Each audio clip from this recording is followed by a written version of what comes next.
was totally captivated by it. Loved it.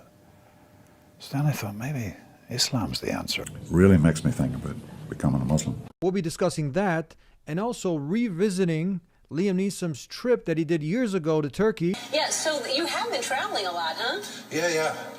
And this movie takes place in Istanbul. Istanbul in Turkey. And how was that? We'll also touch upon the adhan. Gets into your soul and Yeah. became the most magnificent wake-up call. Beautiful. Allahu Akbar, Allahu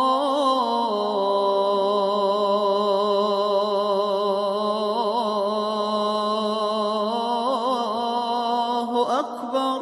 All right, you guys ready? I thought this was very important. Now, we all knew about the trip that Liam Neeson. Who's Liam Neeson? Liam Neeson is a very, very famous actor. He's from Irish descent, and he is known for some films. I believe he was filming Taken 2 in Turkey. That was some time ago. That was years ago, actually.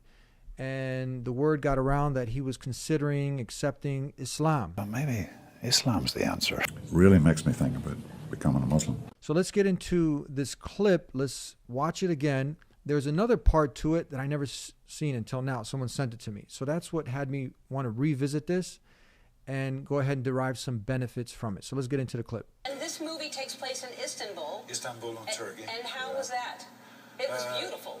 It's a stunning city. It used to be in the old days known as Constantinople. It's the gateway between the West and the East. Right. It's rich culturally, historically, and there are 4,000... So he's talking about his trip. He was filming a film in Turkey. And one point from here that we can derive from people who've been fed a lot of this hate about Muslims, and if you go to a predominantly Muslim country and you're a not yet Muslim, a non-Muslim, that you're going to get your head chopped off, all sorts of evil is going to happen to you. Do what he did, do what many have done. Visit a predominantly Muslim country and see how you're treated. I mean, talk to people. Get out of your comfort zone. Get out of your village. Get out of your local area, your block, and travel. This is another way to eradicate some of this anti-Islamism, this anti-Muslim fear that many people have. Connect. And if you can't leave your town or if you can't leave your city, visit a mosque, visit some Muslims. So let's continue on. And the call to prayer starts at 5 a.m. every morning. So when you have your alarm clock set for 6 a.m., it's the first week it was a bit annoying. Do you get used to it? But by the second week, Ellen, it just gets into your soul. Yeah. It became the most magnificent. Here's a beautiful thing. Beautiful. If you don't know, now you know. He was talking about the call to prayer. This is the adhan. He was hearing it, and he was just in the beginning because he would set his alarm clock for 6, but then the adhan, the call to prayer, would go off at about 4. And this is the first Muslims, remember, Muslim is one who submits his or her will, because every person wants to have peace, contentment, solace in life. I mean, so when a person realizes what their purpose in life is, and they connect to the one who created this world and tells them what their purpose is, and they sincerely, humbly try to live that purpose, that person is considered a Muslim, one who only submits to God, to the creator of heavens and earth. So then he's talking about how he would hear this adhan, the call to prayer, and then at first it was just annoying, but then it just got into his heart, it got into his soul. So you guys, most of you have seen this, and then I'll get to the part soon, which is the new part for me at least. So this is what he was hearing.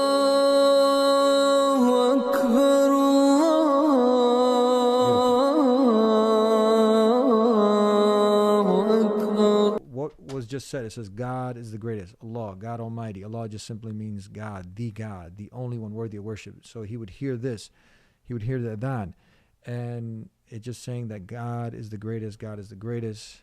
There's nothing worthy of worship except God, except the creator of the heavens and the earth. So then we move on, and this is the clip now that I wanted to get into. The Muslim call to prayer starts at like 5 o'clock in the morning. So. It's an extraordinary sound. Wow. So the first week it was like, second week it was like, oh, it's kind of quite nice. But the third week I was totally captivated by it. Loved it. So then I thought maybe Islam's the answer. So. I don't see any prayer rugs around, so I don't think you've made the leap yet. No, I haven't made the big leap yet. I'm not sure what they'd think in Ballymena. That wouldn't get down very well. That would not. They'd say, Oh, Muslim. Are you a Catholic Muslim or a Protestant Muslim? That's what that would be. Now that's really what caught my attention. Loved it, captivated. It's just the same story. He's repeating it, but this time to Anderson Cooper. So I wanted to take this time now to hopefully that many of us can get on board and we can go ahead and try to revive what possibly Liam Neeson lost at that time and many people, because anything worthwhile takes effort. It takes effort. So at that time, Liam Neeson, he experienced something. And then he came back home to share his experience. And you saw he was on different TV channels, the Ellen Show, the Anderson Cooper interview, and others. And there was a talk about him potentially accepting Islam. We just finished in Istanbul. We were there for 2 months, just before Christmas. Beautiful city, unbelievable place. And the call to prayer happens 5 times a day, and for the first week it drives you crazy. And then it just gets into your spirit. It's the most beautiful, beautiful thing. And these mosques, there's 4,000 mosques in the city. Some of them are just, they're stunning. Really makes me think about becoming a Muslim. That was the talk of the town. But you can imagine how much heat and how much pressure would be on someone of that magnitude accepting Islam. Again, just to qualify what Islam means. Again, Islam simply means to acquire peace. Everything everyone wants in life, peace. And the only way a person is going to have that true peace and contentment in life, when everything is going wrong, when everything's upside down, because there's no perfect life. There's no paradise in this life. Paradise is for the next life. But when a person is living purpose, that's when they get that peace. And that's what Islam is. It calls a person to have peace with their creator by submitting his or her will to the one who created creation, the one and only creator of the heavens and earth, God Almighty, Allah. That's what Islam is. So Liam Neeson was considering that. He was considering accepting Islam. He said, maybe is Islam the answer? I was totally captivated by it. Loved it. So then I thought, maybe Islam's the answer. Really makes me think about becoming a Muslim. But the question is, what if it is the answer? And we know 100% without a doubt, Islam is the answer. Submission to the creation is not the answer, but submission, if we rephrase it, to the creator is the answer. So we want to take this opportunity and invite Liam Neeson to come back to that original state when he was there. When he was there in Turkey, he was experienced that and compare. And same thing for everyone out there. Someone who had some exposure to Islam or someone who is just looking. They look, and remember this, look, you don't like scream and fuss when someone's inviting you to something bad. When someone's inviting you to go to the nightclub, to go to a pub, to a bar, you don't scream at that person.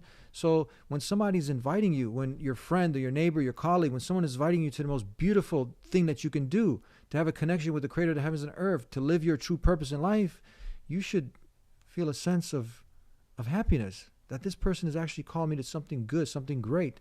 So all of us can be a part of that to help get this to any individual out there who's seeking peace and purpose, especially our friend Liam Neeson, who I'm sure at that time was really considering accepting Islam. So you guys heard the statement that whatever you focus on, it grows. And whatever you neglect, it withers and dies.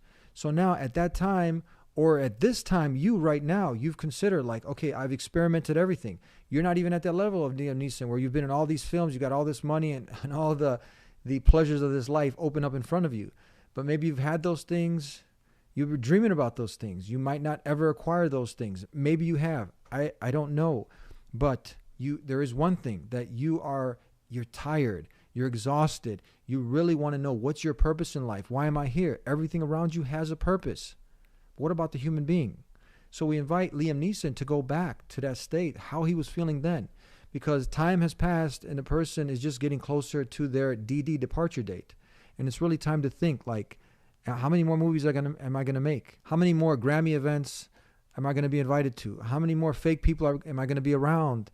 How many more nightclubs am I going to go to? How many times am I going to go get drunk and have hangovers? And how many men, how many women I'm going to be with? And how much money does it take to make me happy? At the end of the day, nothing will truly fill your heart with peace, contentment, solace. It's only when you connect your heart back to the creator of the heart. When you connect your heart back to the creator of the heavens and earth, and when you start living purpose. And I'm not talking about taking the means, because there are many means to the ultimate purpose. To have a family, that's one of the means.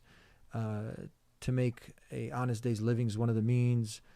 But I'm talking about to really live life according to how your creator wants you to live. And back to that statement, whatever you focus on grows.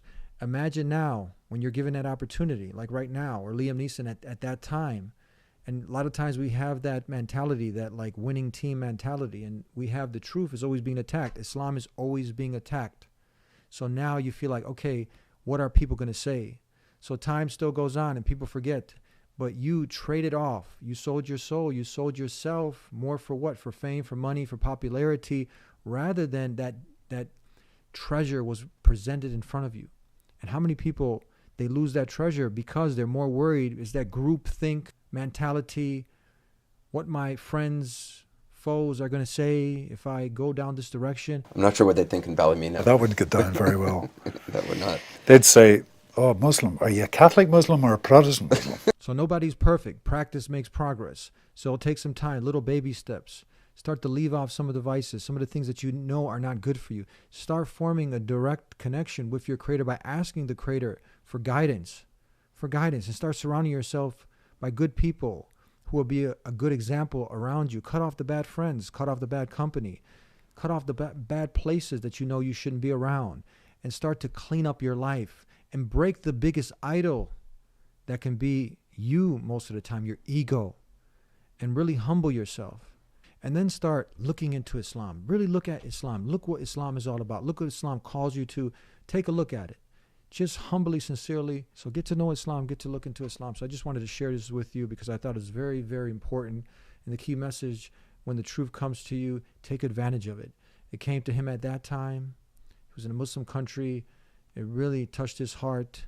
The adhan, and in the adhan, the purpose of life is mentioned, that there's nothing worthy of worship. That's that first statement, except the creator of the heavens and earth, Allah, and Muhammad is his slave, servant, and final messenger. So get to know what this statement means. Get to know Islam from the correct sources, not from people who are perpetuating hate and misinformation, and tune into the Deen show. So hopefully you can grow and learn the pure monotheism that the creator calls the human being through Islam to have, and that system of living a morally upright life, the blueprint for life, that's all there in Islam. So Liam Neeson, hopefully God willing, some of the Deen Show fans can get this message to him and others who are really searching to know what their purpose in life is, why they're here, and where they're going, most importantly, when they leave this world. Because at the end of this journey, there is a paradise and there is a hellfire.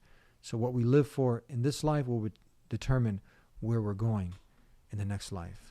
So we ask God Almighty to guide us, all of us, so we can live a beautiful, pure life, a life how God Almighty wants us to live in this life, so we can get the wonderful rewards of Jannah, paradise, in the next, and we can avoid the hellfire. Thank you very much. Subscribe again to the Deen Show.